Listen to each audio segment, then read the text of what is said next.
Operation Future, an initiative of the Royal St. Christopher and the Nips Police Force, has been working with young people in the Federation since 2005. Their primary focus is to educate children about the trappings youth face, such as peer pressure and bullying, as well as the dangers of crime, violence, and drugs. In December 2012, Operation Future opened its Creative Youth Academy, housed in a section of the St. Johnston's Community Center that was not being effectively utilized. The Academy welcomes young persons of all ages and offers a variety of services, including homework assistance at afternoons, counseling, and playing board games to help build camaraderie. During our taping, a music and video workshop was taking place. From the feedback that I'm getting from the persons who are here, right, it is going well. Constable Lawston Percival is the president of Operation Future. I am satisfied with what's going on. Right, the guys who are down from Canada, they too are satisfied with what's happening here. The guys from Canada that Constable Percival referred to are Mike Durand of Street Culture Project and Paul James of Just TV. Street Culture Project is an organization back in Regina, Saskatchewan that works with at-risk youth. We work on employment skills. We do a lot of housing. We have the first youth shelter in Saskatchewan that was built in Regina. We have fundraising things that we do, such as face painting, after-school programs. We also work with the Boys and Girls Clubs of Saskatchewan and Canada as well. Well, Just TV and the Hip Hop Academy in Winnipeg, Manitoba, Canada, are programs designed to entice young at-risk youth, and by at-risk I mean at risk of joining a gang, into creative endeavors such as music, video, multimedia, web design. Anything that they want to do, we facilitate that. Durand became involved with Operation Future due to the similarities between both programs. I was working for a program called Regina Anti-Gang Services about 3 years ago when I had this telephone call where a man said that there was a guy from the Caribbean wanting to talk to me about gangs. And I said, oh, whatever, I'll be by there in a bit. No, he really needs to talk to you right now is what they said. So I got to my office and that was where I first met Dan McMullen.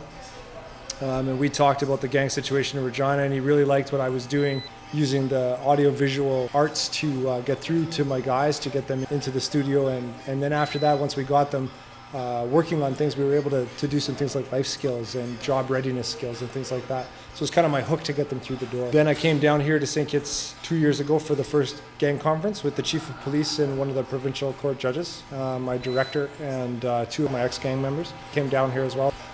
We facilitated and helped with that conference, and I enjoyed my time here thoroughly. And then I got an email about 6 months ago saying that this place was starting to come together, and I was really happy when Dan sent me the video of everything that you see around us, all the instruments, the guitars and the recording equipment. He says, now you got to come down and help us learn how to use it. And I would sign me up, man, I'm there.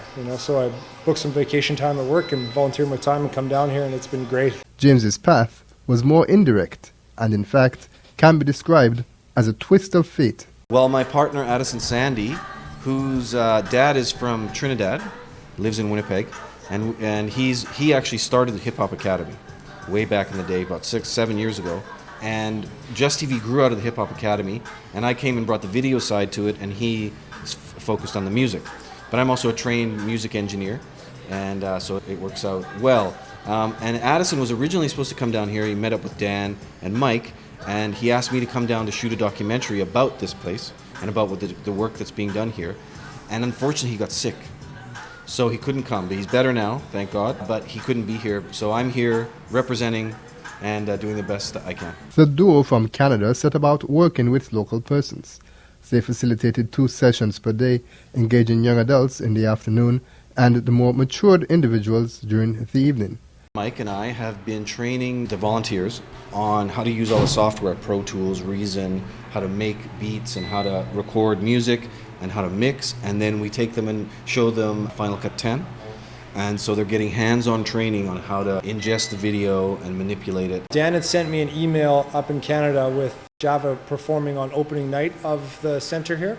And so I saw it and I kind of had an idea of what we wanted to do for the song. And I started laying down the drum beat, and then Paul, he knows reggae fairly well, and started putting in a little bit of the music. And then Java came in, and as soon as they heard the track, you could see the smiles on their faces, and we hopped in the booth and away we went. They came up with the idea of the Crips and the Bloods with the two kids fighting and pushing them apart, very much involved in the whole process. And Paul and I are just kind of here to guide what they do. So they help with all the camera work, all the lighting, that kind of thing. And Paul and I just kind of piece it together. And I think it's going to be in very capable hands after we leave, so that we're able to see more of this stuff and wrapping a positive message. So that's good. You don't got to be no gangster. You don't got to be no fighter. What I find with St. Kitts, and I imagine Nevis is the exact same way, and probably all of the Caribbean, the people have a lot of talent, innate talent. They singing, music, acting, and just a beautiful backdrop all comes together to make that video. And I will say that that video was a team effort, and we said earlier there's no such thing as a bad idea. So everyone put in their 2 cents and said, hey, why don't we try this and why don't we do that, and we all worked for the unified goal, and that's the result.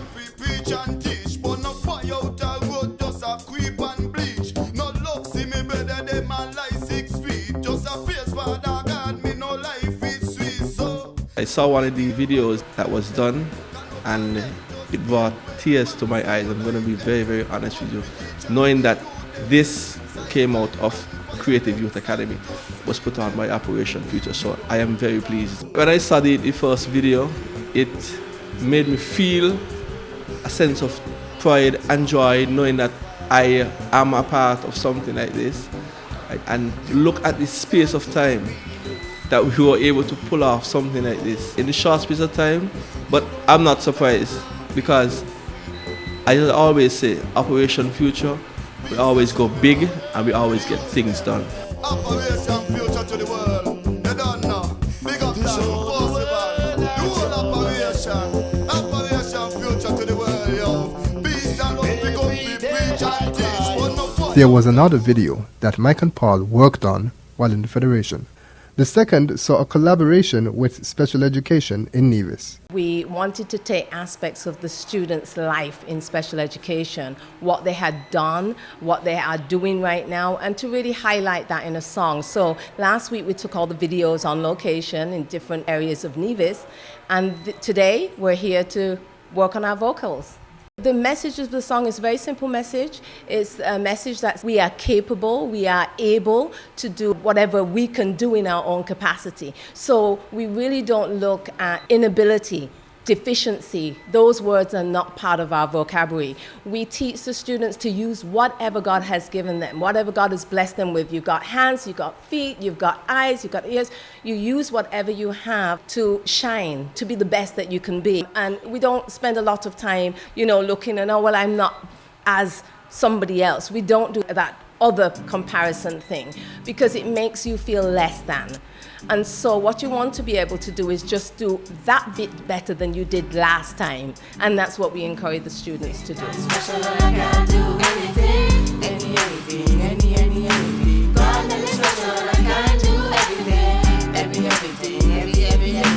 They've done a lot of work writing a song and did a lot of work over in Nevis coming up with, I think, a really good song.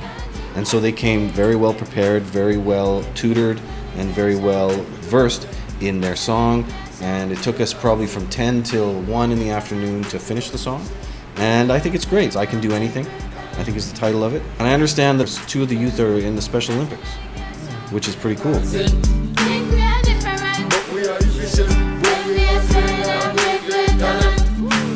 We try to involve everybody. Our school is very small. We've got 24 students on roll, and we have a very small community. And we are a very tight community. When we do things, we tend to do things together. So the teachers that are not here represented, they would have been involved in some way, getting the students prepared, making sure they look good and all of that.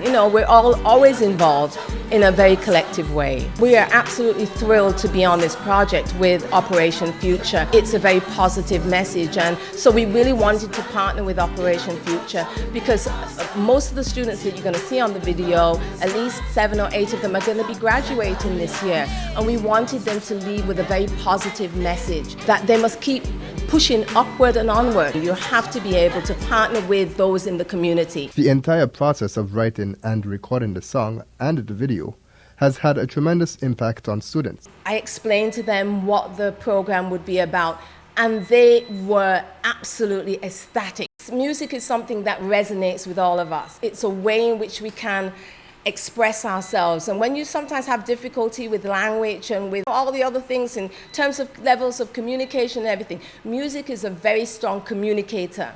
And we have students that are hearing impaired, they have processing difficulties, but yet music goes beyond that.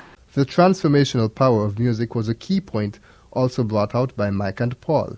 It is a common tool that they use to engage at-risk youth back in Canada.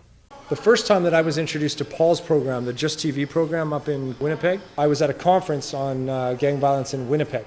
And this group came up and they played this video. It was called Dry Your Eyes. It really touched me. It was 3 First Nations boys that were just getting out of the Stony Mountain Penitentiary. And it kind of talked about some of the things they'd gone through and the struggles that they'd gone through. And it really touched my heart.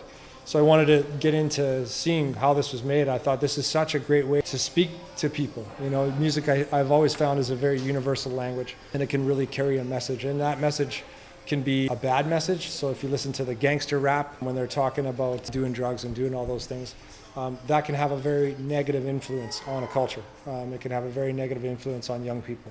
However, if you spin that and people are rapping about positive things, hearing about the struggles that people have gone through and how they overcame those things, and being a true hero, like not a fake hero, I'm talking about a true hero, and that's being a dad, going to work every day. The little things like that, taking time to hug your mom. These are things that make a man, you know, not how much stuff he can acquire, you know. So these guys, when I look at this video and I go, here are 2 guys from prison that are saying, you don't have to do this lifestyle, you know. You don't got to be a fighter, you don't have to be a criminal. And I think that that's a really, really powerful message. These kids on the street who are at risk of joining a gang or maybe in a gang aren't going to listen to me or you or any authority figure at all. They're not going to listen to the police. They're just not going to. They're going to nod their heads and say they're listening, but nothing's going to change. But who they will listen to are guys who have been in a gang and maybe have committed serious crimes. But they're in for a long time and they know it's a terrible place. So they can come out and they can look at these guys and say, you don't want to do this. I know, don't do it. I'm living in hell right now. Do not. I do believe that youth will listen to them more than anybody else. And I see it here because they look up to them. I see it. They listen to them. They don't listen to me. You know, they'll do what I say, but they're not really listening. So they're passionate about the music, the older guys, and you see the transference there. The project was designed to be sustainable. Each participating member of Operation Future has the necessary information to replicate the training with other persons. And already, there is a list of new candidates waiting to be trained. Operation Future, we went ahead along with the inmates or the HMP, and we were able to secure some funding to sort of duplicate the studio that we have here. So we are going into the prison to make that announcement and to also let them see the quality of work that came out of the studio here. And I know definitely once they see this, right, they definitely will want to come on board because we can appreciate that there's an abundance of talent in the prison and we just need to get it out. So in doing this, in setting them up, right, we're not only giving them the tools, but we're gonna set them up because some of the persons who are being trained here are inmates and they're gonna be doing the training inside there. So there's a saying that says, you give a man a fish, you feed him for a day. Teach him to fish, you feed him for a life. And that is one of the things that we are doing here. We are setting them up for something that they could fall on for life. The training has just started because the persons who are here getting trained, they are going to be here every week or whenever they want. If they want to come here every day and train, the center will be always open. For now, the local trainers will carry the mantle.